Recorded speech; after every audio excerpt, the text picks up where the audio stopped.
Thank you, Mr. Qureshi. Am I audible? Can we check this mic?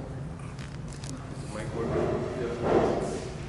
Unexceptional exceptionalism, Inchoate nationalism, Kashmir at 75.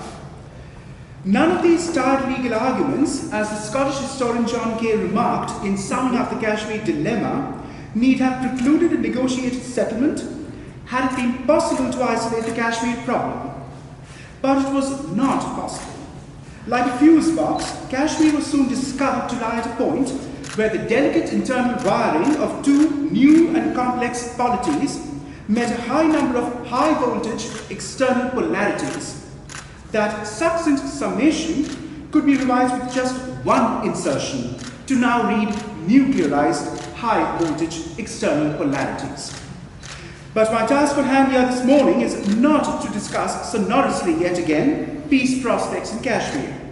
The composite dialogue process, thanks to Bombay 2611, is pretty much compost, for which Kashmiris have much to be embittered and blame Pakistan, not India in this case. The 5th August 2019 annulment of Article 370 put paid any claims of, to use Aisha Jalal's description, psychic configuration in Pakistan, which felt emasculated without the K in its acrostic for Kashmir. But then there was no B as well for Bengal, and one need not rehearse how that turned out. Suffice to note, Bangladesh turned 50 in 2021 and outpaces Pakistan on all conventional economic indicators: nominal gross domestic product, GDP per capita, GDP growth rate, and foreign exchange reserves to become the 33rd largest global economy, and generously extended foreign aid to flooded Pakistan recently. Long before parts of Pakistan became submerged this past monsoon, the two-nation theory, so Indira Gandhi told The Economist magazine in 1972, when queried, lay in the Bay of Bengal. But let's not digress. Pakistan's insistence as a Muslim Zion is predicated on tenuous exceptionalisms that have long been sacrosanct and unquestioned. So let me dispel rather than discuss them at length, since my duration only permits me to put paid some of these notions that can be discussed in a more pertinent forum dealing with Kashmiri history and historiography. For these two aspects do have a bearing on radicalization and terrorism. Both pre-Islamic and Islamic cosmographies of Kashmir as sacred territory per se has been long eulogized. A blessed, bounteous, verdant land of plenitude, its rulers and chroniclers sought to position Kashmir in the centrality of the Indian political landscape as not a peripheral, inaccessible outlier, but a site of Vedic Brahmanism. This is evidenced in the Nilamad Puran, a Sanskrit text, which reflects Kashmir as a land of sectarian traditions, as also espoused by Buddhism and Tantrism. One evinces this in the 7th century during the era of King Durlabhavan. This note occurred during a turbulent period which saw the waning of the so-called classical Indian age, weakening and collapse of the Guptas and Huns, Central Asiatic invaders who held sway over northern India. And it was not the last time that Kashmir's fortunes were to be influenced by Central Asia, whether as marauders, monks, or mystics. Kalhan's Rajatarangini, River of Kings, a 7,826 verse mid-12th century poetic history of Kashmir's dynasts, particularly and of northwest India generally, is by scholarly consensus regarded as the first truly historical composition of early medieval India. That it was composed on the eve of Islam's arrival is not so significant as the fact that it was prepared when the present was chaotic, with the text presenting an idealized version of Kashmir, at least in the earlier sections, as a fecund land of exceptional beauty, well-watered, and of course, again, the trope of sacrality. The work blends the mythic, geographic, poetic, religious, historic, and political to posit Kashmir's uniqueness. And it is this uniqueness which re-emerges during the Kashmir Sultanate, 1343 to 1556. Islamic narratives written during this era too were composed during what were, again, politically unstable times. A striking point, in fact, surely, when Kashmiri historiographers tend to actually put things to record and memory during turbulent periods in their history. The confession changed, but the characteristics endured. Kashmir now was a blessed Islamic zone through the proselytization of the Kubrawi Sufi order's leader, Sayyid Ali Hamdani, who had arrived from northwest Iran's Hamadan province to settle at the court of Sultan Qutbuddin, 1373 to 1389. This move was exacerbated by the Central Asian onslaught of the Timurids, and under the foregoing ruler's son, Sultan Sikandar, 1389 to 1413, which is when Islam is formally consolidated in Kashmir. The patronage extended by the sovereign to the Sufi mystical order bolstered the former's political and spiritual legitimacy. The latter would receive land grants for maintenance, thus fusing the turban and crown in Kashmiri history during this period, as well as the Afghan and Mughal epochs that were to follow. These conquerors would open Kashmir to the Islamicate world of Central Asian and Iranian networks of commerce, art and learning. It would continue well into the 20th century, at least the early 20th century bit. Kashmir was to become a regional hub of several Sufi orders jostling for influence and adherence towards the end of the Sultanate. It was not uncommon for sultans to pit rival Sufis against each other. As their rule waned to outsiders chipping away at Kashmiri territory, the stage was set for the Mughals to consolidate their rule. In so doing, they would, like the Sultanate, fuse the regions of Ladakh, Rajuri, Poonch, Kishtwar and Baltistan. The pattern would be played out again during the Mughal era, where the region of Kashmir would fall under their sway, and these regions and neighbouring hill states, by 1620, came under the jurisdiction of the Suba, or the province of Kabul. Kashmiri resistance to retain its unique identity in the Mughal era notwithstanding, it is to the Mughals that we owe this exceptional emphasis accorded to its beauty as a land of stunning flowers and succulent fruit, which became a paradise on earth for several rulers, most notably Emperor Jahangir, who spent 8 summers in the valley, and is credited with the construction of its famed gardens, waterworks and mosques. And once again, Kashmir's blessed uniqueness undergirds these tarikhs, Persian histories, composed during this period by Mughals as well as Kashmiris. It is not my intention to continue in this vein. Suffice to provide a flavour of how Kashmiris, Muslims as well as Pandits, upper caste Hindu Brahmins who constituted a scribal professional class of administrators during the Sultanate and continued to date right down to the 20th century, were consciously iterating the uniqueness of Kashmir. Not that there was anything unique about the politicking for all these sundry groups. It was the Sufis who played a hand in clearing the decks for the Mughals by pushing aside the Sultans. And it was the Pandits who encouraged the Sikhs to sweep aside the tottering chaos of the later Mughals, as Kashmir was riven by sectarian clashes among Sunnis, Shia and Hindus, endemic famine and plunder, heavy taxation and general penury. The Sikh interlude, 1819 to 1846, did not commend itself to the natives of this France-sized alpine regional outlier of India. Sikh persecution of Muslims and Lamaist Buddhists saw the closure of Srinagar's Friday Mosque, prohibition of Ramadan fasting, as well as ritual slaughtering at the annual feast of Eid, and the closure of Buddhist monasteries. But ladies and gentlemen, permit me to swiftly return to the present. That composite dialogue process I mentioned at the outset was inextricably linked to Bombay and Bombay 2611, whose 14th anniversary will occur on the 26th of this month.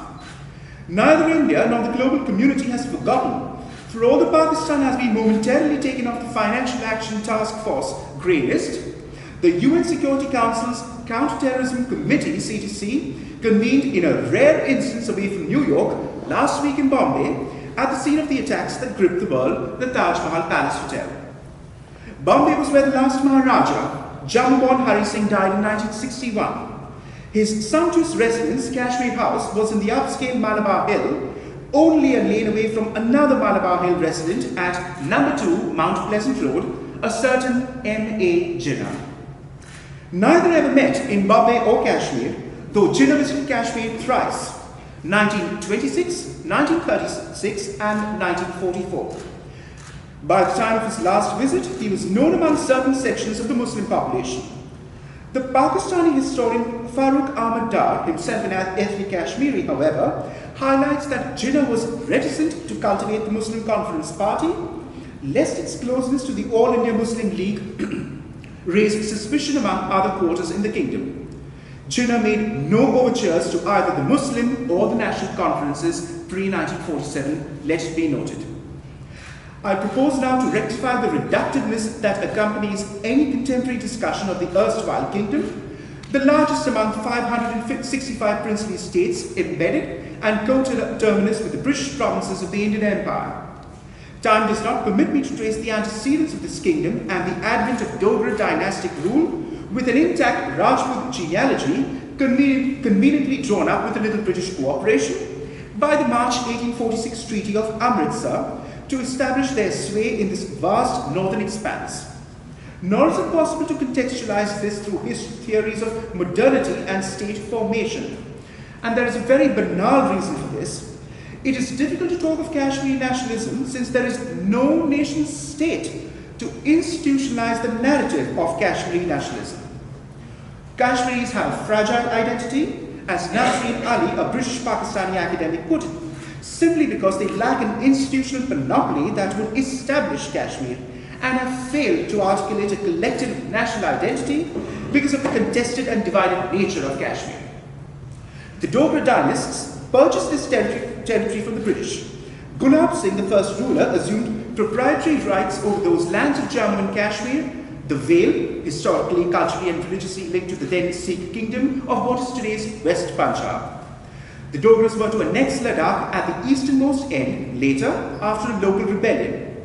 Gilgit, Baltistan and Skadar were fused with ambiguous borders and even more ambivalent sovereignty in 1889 after British anxieties of Sino-Russian interference, political and economic. It led them to prevail upon the newly installed dynasts to distance themselves from the kingdom of Chitral and adjoining Pashtun inhabited lands. In 1889, Persian was replaced with Urdu as a medium of scholarly instruction, correspondence, and the normative language of letters in vogue with the rest of the northern half of peninsular India. This led to advances in educational and vocational opportunities for both Punjabi Hindus but also indigenous Kashmiri Brahmins, also as I mentioned referred to as Pandits. Long-standing linkages, mercantile and transport too, until the beginning of the first Indo-Pak War of 1947-48 with British India's Punjab province were to remain intact. The Jammu-Sialkot rail line, as well as a road links to Srinagar from Rawalpindi, a garrison town, where was the first market for fruit and timber exports from the kingdom. Through this arterial link, the Rawalpindi-Muzaffarabad-Srinagar metal road running beside the Jhelum River, the valley depended also for goods and services, including daily essentials and petroleum. It was the most convenient route from Kashmir to the outside world. The kingdom did share a longer running border with what became the new Dominion of Pakistan on 14th August 1947. Both the Jhelum and Chenab rivers had their headwaters in Kashmir. The Indus, beginning as the Sangpo on the Tibetan plateau, traverses it before entering Pakistan as the lifeline of that country.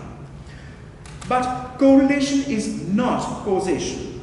It is necessary to spotlight these aspects of contiguity and propinquity which are forwarded by Pakistan for its, at first sight, surer, but ultimately indecisive claim on this province, and thereby justifying its full acronym with the K for Kashmir in that expression which also connotes Pakistan, land of the pure. The other derivatives of a P for Punjab, A for the NWFP or historic Afghan bit south of Burin line, S for Sindh, and the Indo-Iranian suffix Stan, literally place, substituting Balochistan. That the Balochis would beg to differ has been plainly evident during the last 75 years, as borne out in a public lecture I delivered at the House of Lords, UK Parliament, this July on Pakistan's 75th anniversary, organised by the Baloch Human Rights Council and the Green Party UK. I am therefore conscious of the honour done me by Balochis earlier in the year, and Kashmiris now, and singularly Mr. Junaid Qureshi, for affording me this forum today as Partition's 75th anniversary year comes to a close, and discuss these peripheries of the subcontinent that cause grievance to the post-imperial centre, whose habits of thought and practice are not entirely dissimilar from those of the Raj. That too is the kernel of another disquisition for another day. Incidentally, questions of accession and sovereignty as regards Balochistan are as old as that of Kashmir. But Kashmir does make it in the press and public consciousness, at least to some extent. Palestine does due to religious geography, but principally thanks to Arab clout and cash. Balochis and Kashmiris are woefully lacking in both. So it was timely of The Economist to point out, in case it needed to be driven home to its primarily cosmopolitan universal readership, in its 22nd July 2017 survey of India and Pakistan at 70 that, quote, whereas India's men in uniform face intense scrutiny in Kashmir, Pakistan enjoys a far freer hand, decimating whole villages across the NWFP and Balochistan, a province in sporadic revolt since independence. Close quote. Kashmiri dissidents, particularly Syed Shah Gilani, recently deceased, but also the 26 votaries of the All Parties Hurriyat Conference, established in 1993, might pause to reflect and commiserate with those distraught Baloch relatives who discover mutilated corpses by roadsides stuffed with feces in their mouth as part of the Pakistani deep state's pick up and dump routine.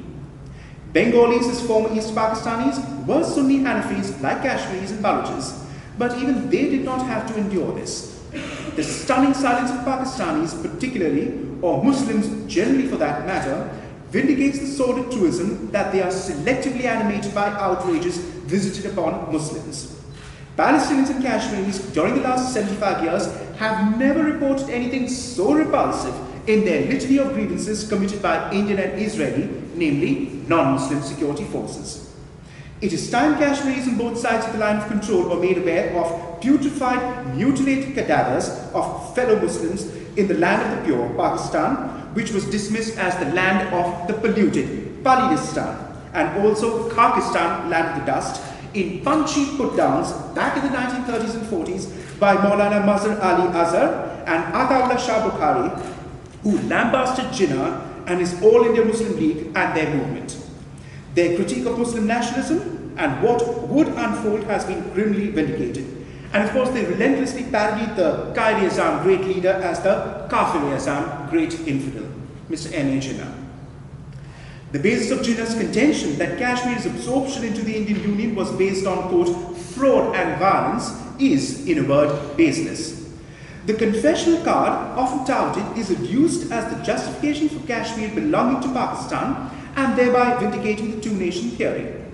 Bangladesh was a rude awakening to Kashmiris among other South Asian Muslims, for the hollow pretense of Islamic brotherhood and amity was only too pathetically exposed in the atrocities visited by one set of Sunnis towards another across the artificial divide of 1947.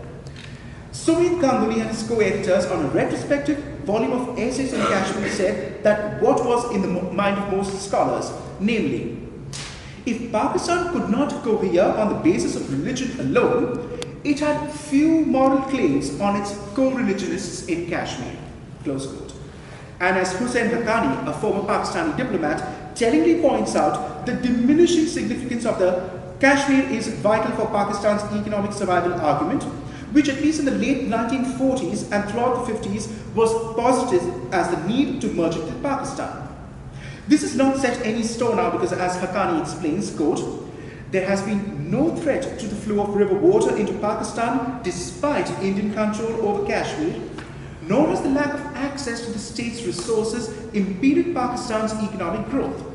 On the contrary, the case can now be made that the cost of pursuing the claim over Kashmir, especially through ever-increasing military expenditure, far exceeds any economic benefits Pakistan might get by extending its sovereignty over all of Kashmir, close quote. So just what sovereignty then is being considered when a mention of all Kashmir is stated? Some cultural and geographical clarifications are now in order. The Kingdom of Jammu and Kashmir that devolved in 1925 on the last Jamwal Rajput Dogra Hindu Maharaja and Commander-in-Chief of the State Forces, Lieutenant General Zahari Singh, 1895 to 1961, was, as mentioned, the largest among all monarchies of South Asia over whom London retained paramountcy by a domicile resident and the policy of subsidiary alliance. They were tied to the British Crown, wielding de jure suzerainty, with the resident in question having de facto say on all matters. The Government of India Act 1935 introduced the instrument of accession, whereby each ruler was free to accede to the Federation of India. This was, by the beginning of the war in September 1939, almost complete, as the last Viceroy made it clear to all 565 sovereigns during the closing days of the Raj. The lapsing of paramountcy implied that they were free as sovereigns to join either of the new dominions or become independent. Lord Mountbatten counselled them that the last was not a choice, and they ought to opt for bearing in mind economic, geographic and strategic constraints either of the new incoming dominions. The Crown admittedly had final say in all matters during the last 200 years, but it was not empowered to partition these kingdoms. The princely state in August 1947, consisting of some 4 million subjects, encompassed a geographical area of 222,870 square kilometers. Largely mountainous and rural, its population was predominantly agrarian and domiciled in 8,903 villages and 39 towns. 3 mountain ranges crisscrossed, thus bifurcating the terrain into 3 regions. Jammu to the south of the outer hills of the Pir Panjal range, the Kashmir Valley, and the outer stretches across the Karakoram range, taking in Gilgit and Baltistan, also known as Little Tibet. Confessionally, the mosaic is diverse, with Shaivite Hindus, all of whom are Saraswat Brahmins, Sikhs, Sunnis, and 12 Shia, both branches of Islam which occurred with conversions in the early 14th century. Lamaist Buddhists, who count among the population of Ladakh adjoining Tibet, and Sevener or Ismaili Shia, who form the majority of the population in the mountainous fastnesses of Gilgit, Hunza, and Baltistan, also known as the northern areas. Muslims constitute demographically the majority.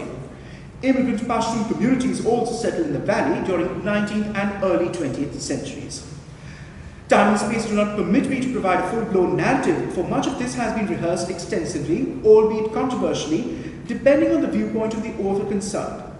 Much of the literature cannot be regarded as disinterested scholarship, for the period between August 1947 and the United Nations brokered ceasefire, New Year's Day 1949. Something died of the old Kashmir in the intervening period, and what emerged has consumed the passions, anxieties, goodwill and resources of all involved partisans for the next 7 decades. The Maharaja prevaricated over joining either of the newly formed dominions of the British Commonwealth and fancied himself ruling an Asian Switzerland. It was most definitely not to the fancy of all his neighbours. Like other heads, he signed a standstill agreement with Pakistan, thereby permitting him time to mull before reaching a decision. A leisured option, so Hari Singh thought, would permit him to ride out his dilemma. His standstill agreement with Pakistan, an initially pragmatic, albeit ultimately disastrous move, led him to devolve post and telegraph responsibilities for the kingdom to Pakistan, on whom it also depended for essential commodities, such as essential rations, fuel and cloth. Sectarian strife and carnage, which was raging across the rest of India before and after August 1947, and now the newly created Pakistan, made its way into Kashmir, with refugees streaming in from the Punjab and parts comprising Hindus, Sikhs and Muslims. A situation unobtainable elsewhere, where security made refugees flee to zones where they were preponderant, whether India or Pakistan. Year one witnesses all three engulfed in the mayhem and murder, with the breakdown of authority and enforcement. The autocratic rule of the Dogras may have been exaggerated in Pakistani sources and downplayed in their corresponding Indian ones. But Muslim disgruntlement in the western arc of the kingdom, around the estate of Poonch, today divided between Indian and Pakistani Kashmiris, flared up with rebellion among Muslim sharecroppers and soldiers. And remember the heavy taxation over decades and centuries I spoke about.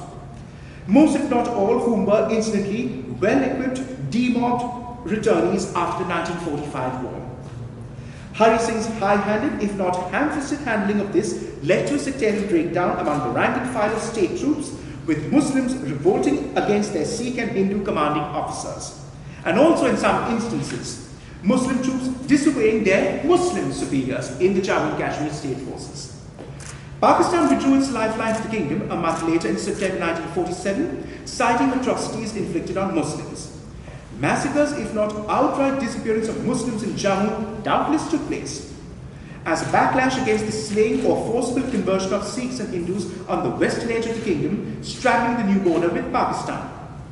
But Pakistan's absurd contention that Nehru's India had stage managed all this, thus forcing its hand, does not bear historical scrutiny.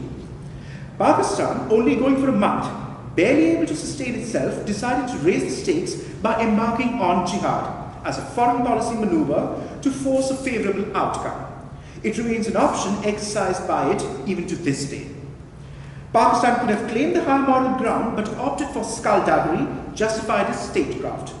What Pakistan chose to do was compel a fait accompli in 1948, and again, if one recalls, in 1999, by officially denying the unofficial sponsorship of irregular Muslim combatants, organized, equipped, and transported with semi-official connivance of some Pakistani and British echelons of the newly crafted Pakistan Army from the division of its imperial predecessor.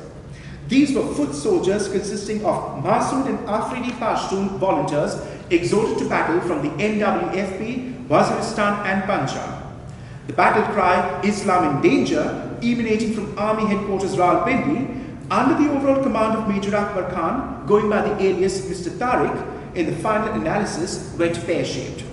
Far from liberating Srinagar, from which an incompetent Hari Singh had fled overnight to the winter capital Jammu, these Pashtun jihadists, operationally under the command of Pakistani regular officers, felt it worth their while to hold at the outskirts of the kingdom, Baramulla, where they looted, raped and slew all, choosing not to distinguish British residents, Italian nuns, hospitalized patients and Kashmiris, all Hindus, Sikhs and Muslims, all of whom were left reeling from this guerrilla surprise onslaught. The rapes, followed by mass shooting of nuns at St. Joseph's Convent, Baramulla, is glossed over in publications by Pakistanis or their Western apologists, primarily British authors such as Victoria Schofield or Alistair Lamb, neither of whom retains scholarly credentials, but make up for that dearth with documentation copious but culled selectively to prop up their hobby horses. Indian authorities go into gory detail of what all ensued in Baramulla and how the state and its sovereign went to pieces. Dispute still rages whether Hari Singh did accede to India, and if so, when and where. The extant literature on the topic is acrimonious and controversial. There is every good reason not to doubt the Indian contention of the Maharajas signing the merger document with the Indian Union. The instrument was signed by Hari Singh, as you can see, settled by a reference to the people, close quote. Philip Ziegler, Mountbatten's biographer, recounts that when Mountbatten flew with General Ismay to Lahore and discussed the invasion of Kashmir, the latter recorded that, quote, Jinnah did at least admit some responsibility for the jihadist activities when he said that if the Indian troops were removed, he would pull out the Pathans, close quote. I would argue here that Jinnah was in the know of what was really happening in Jammu, just as Nawaz Sharif, Jammu and Kashmir, just as Nawaz Sharif was so many years later in May 1990 in Kargil. Some excerpts are to chronologically situate the crisis. British Chief of Staff of Jammu and Kashmir, State Forces, General Scott, narrated the following to British High Commissioner Sir Lawrence Grafty Smith in Karachi at the end of September 1947. Quote, Kashmir has been quiet except for trouble in Poonch in late August and September. Towards the end of August, a party of about 30 Muslims from the Punjab entered Poonch and incited the Satis to march on the capital to demand Kashmir's accession to Pakistan. A considerable number, swelling to 10,000, agreed to go to Poonch, primarily to represent their local grievances, but their principal complaint was the high prices of foodstuffs, close quote. General George Cunningham, Governor General of the Northwest Frontier Province, NWFP, quote, Iskander Mirza, later President of Pakistan, before being unceremoniously exiled into penury in London, came to meet Cunningham on 25th October 1947 to render, quote, all the underground history of the present campaign, and he said this. General Cunningham, Liaquat, referring to Pakistan's Prime Minister, had meant to come here last week and tell me about it personally, but was prevented by illness, which seems to be fairly serious heart trouble. Apparently, Jinnah himself first heard of what was going on about 15 days ago. But he said, quote, don't tell me anything about it. my conscience must be clear, close quote. Iskander is positive that Hari Singh means to join India as soon as his new road from Pathankot is made, which might be in 3 months. He had a lot of Sikhs and Dogras moved into Panch and Jammu and has been trying to shove Muslims into Pakistan in accordance with the general Indian strategy, close quote. And this again from Field Marshal Claude Auchinleck, Supreme Commander of all India-Pakistan forces. Yesterday, on hearing that Indian troops had been flown to Srinagar after Hari Singh's accession to the Indian Union had been announced, the Pakistan government wanted Pakistani troops to be sent there. General Gracie demurred strongly, as it would almost inevitably mean war. He asked me to support in this. About 12 o'clock, Sir Francis Muddy, Governor of West Punjab, and I went to Liaquat's house, where Liaquat was in his bedroom. Jinnah explained his position at some length. He said Auchinleck had just told him that in event of war between the two new dominions, all BOs, British officials in both armies, would at once stand down. There could be no war between two British officers despite holding allegiance to temporarily different commonwealths. It was simply a situation unobtainable. He held that he had a good moral and constitutional case for intervening by force, just as India had, and that the so-called accession of Hari Singh was fraudulent and impossible to accept. I couldn't quite follow his reasoning here. Kashmir has turned down every approach Pakistan had made to them, and the lives of Muslims in all Kashmir were at stake. But he realized Pakistan army was weak at present and had the power to intervene. Jinnah said that he was not at all convinced that Gracie was right in saying that we must not risk war. But I felt that in his own mind he had really ruled out the possibility of sending troops in to fight. When talking even in a small intimate conference like this, Jinnah seems to talk as if he were making a speech at the bar. The former Friday evening, Friday 24th October, was when India officially got wind, the first intimation of jihadists heading for the state capital Srinagar, because the Kashmir government appealed to New Delhi for support. It was late evening, 24th October, Friday, and Nehru and Mountbatten, Prime Minister and Governor General, were at a Thai embassy supper in the capital. Nehru took Mountbatten aside to apprise him of the news received.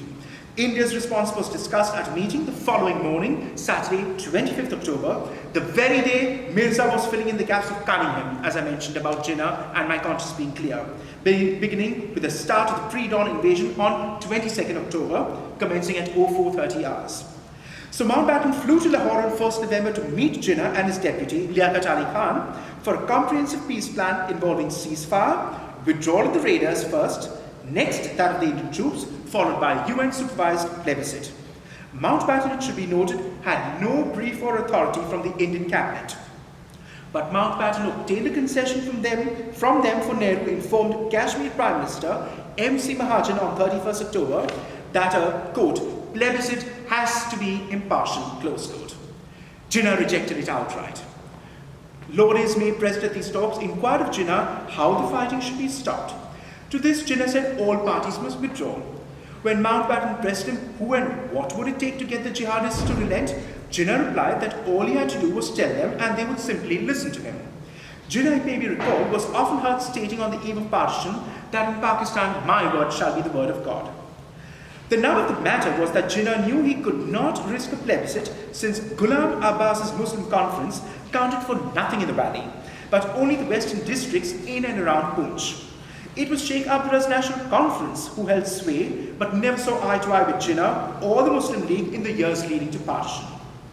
That Pakistan could not be expected to win empathy at the ballot box of those who had been killed, raped or plundered by jihadist forces sent at its behest was obviously not lost on Jinnah. In fact, by the time Prime Minister Attlee cabled his Pakistani counterpart, Liaquat Ali Khan, urging him to, quote, use your influence with any such who have already entered Kashmir to return home, close quote, was dated. Because by then, as events were rapidly moving, 27th October, India was committed to providing troops and support to repel the raiders following the accession. While Whitehall appeared to maintain an aura of neutrality, they were privately supportive and sympathetic to the fact that something had to be done for Kashmir. Philip Noel Baker of the Commonwealth Relations Office, long held to be pro-Pakistani in his thinking, did not concede in an official minute, quote, that the Indian PM makes a very strong case for his action in stopping the tribesmen, close quote. The Pakistani deep state, both military and intelligence, were then and now in full command and control. Liaquat Ali Khan, Jinn as Prime Minister, was economical with the facts, with the cabinet, the country, and the British Supreme High Command still stationed in Pakistan, wielding joint responsibility over forces of both dominions. The 1947-48 war established a mainstay of Pakistani civilian-military relations, which was to play itself out subsequently. Had Liaquat Ali Khan not been assassinated, he would have been ousted by Pakistan's first successful coup of 1951, not the one which happened in 1958, with Major Akbar Khan, organizer of these Pashtun jihadist raiders, assuming the office of state. Just as Nawaz Sharif came begging to Bill Clinton in July 1999, seeking an honorable exit from Kargil and to save his skin from the military. And of course, Musharraf struck back 3 months later in October 1999. Even as the kingdom plunged into chaos on November 1st, 1947, the Gilgit Scouts, egged on to revolt by Major William Brown and Captain Jock Matheson, declared allegiance to Pakistan. Hari Singh had appointed them earlier to oversee this paramilitary force in the further uplands of the kingdom. Both, for reasons of expediency, went along with their troops, who declared an Islamic Republic of Gilgit, which formally invited the government of Pakistan to take charge from 15th November 1947.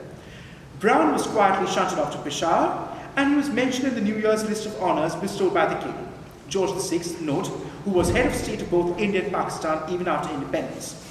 Other British officers, it is now alleged, in the final days before transfer of power, surreptitiously handed a large number of maps on Jammu and Kashmir, prepared by the Surveyor General's office, to the imminent Pakistani administration. And Indian officials at the time of war also discovered that military intelligence records on the kingdom were missing, as well as those at the Central Intelligence Bureau in Delhi concerning Jammu and Kashmir. India referred the issue, even as a full war raged across the kingdom, on 1st January 1948 under Article 35 of the UN Charter. The UN Commission for India and Pakistan, UNCIP, on a visit in July 1948, acknowledged that regular Pakistani troops, despite official denial, operating in the zone of conflict, again like Kargil May 99, when Pakistan contended it was irregular freedom fighters and not the Northern Light Infantry of Gilgit-Baltistan. This led to the August 13, 1948, passed by UNCIP and demanding both conflicting parties ceasefire, truce agreement, and plebiscite. Note, this was in sequential order. I repeat, ceasefire, truce agreement, plebiscite. Because Pakistan, as India contended, failed to uphold the second prerequisite, evacuation of troops and tribal raiders from Kashmir and Jammu, the logical proceeding towards the third requirement of a plebiscite, as assured by Nehru on 2nd November 1947. There is reason to believe that had such a plebiscite been conducted any time between 1948 and 1953, the states' merger with the Indian Union, it would have gone in favour of India. But there is every good reason to also maintain that such an administrative exercise in a physically challenging terrain scarred by conflict was also unfeasible, if not impossible, to carry out, straining the good offices of the UN. As the aggrieved party, India had the right to demand that Pakistan, the aggressor, had to vacate for just such an exercise in self-determination. Pakistani obduracy carried the day. Sir Owen Dixon, the UN's Australian mediator's September 15, 1950 report merits reiteration, 72 years on even today. Quote, I was prepared to adopt the view that when the frontier of the state of Jammu and Kashmir was crossed on, I believe, 20th October 1947 by hostile elements, it was contrary to international law, and that when in May 1948, as I believe, units of the regular Pakistan forces moved into the territory of the state, that too was inconsistent with international law, close quote. Pakistan's UN representative, Sir Zafrullah Khan, exposed Pakistan's hand in a questionnaire submitted to the UN Commission on India and Pakistan, which was forwarded to him, wherein Karachi acknowledged that the Azad Kashmir forces were under the overall command and tactical direction of the Pakistan Army. And the UN report in New York laconically stated that, well, this confronted the Commission with an unforeseen and entirely new situation, close quote. In a visit by the UNCIP delegation to Karachi, July 1948, Sir Zafrullah told the Commission that 3 brigades of the Pakistan Army were already deployed in Jammu and Kashmir operations in May 1948. Which goes to explain why Sir Zafrullah, in a letter the preceding month, 30th April 1948, rejected a plebiscite. The UNCIP resolution of August 1948 and the principles of plebiscite were accepted by Pakistan in December 1948, which demanded prior withdrawal of Pakistani forces for holding just such a plebiscite. A distinct obligation was expected of both warring parties. Pakistan was urged to withdraw completely, whereas India was under instruction to retain some security personnel to deploy a quantum of force on ground to assist local authorities in keeping law and order. Joseph Corbell, the late Madeleine Albright's father and Condoleezza Rice's PhD supervisor, who was working on this in the 1950s, wrote to Nehru explaining at length that the UN's principles of plebiscite does not recognize either the Azad Kashmir government or these so-called Azad forces. India's de jure position on the accession of the princely state was upheld by the United Nations.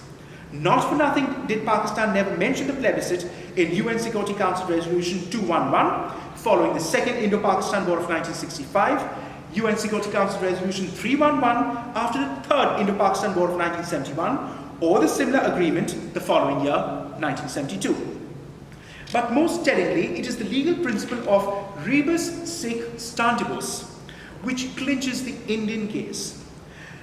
Because, ladies and gentlemen, for international law maintains and provides for one party to be exonerated from a prior undertaking or obligation if there is a vital change in circumstances existing at the time the obligation was undertaken. Material circumstances have altered considerably since 1947, which prevents India from exercising a commitment it held out in the first instance. Pakistan forced India to renege, holding just such a plebiscite. It goes naturally to explain Nehru's address to the Indian Parliament, 27th November 1963, some months before his death, when he clarified, quote, Article 370 is part of certain transitional provisional arrangements. It is not a permanent part of the Constitution. It is a part so long as it remains so. Thank you very much.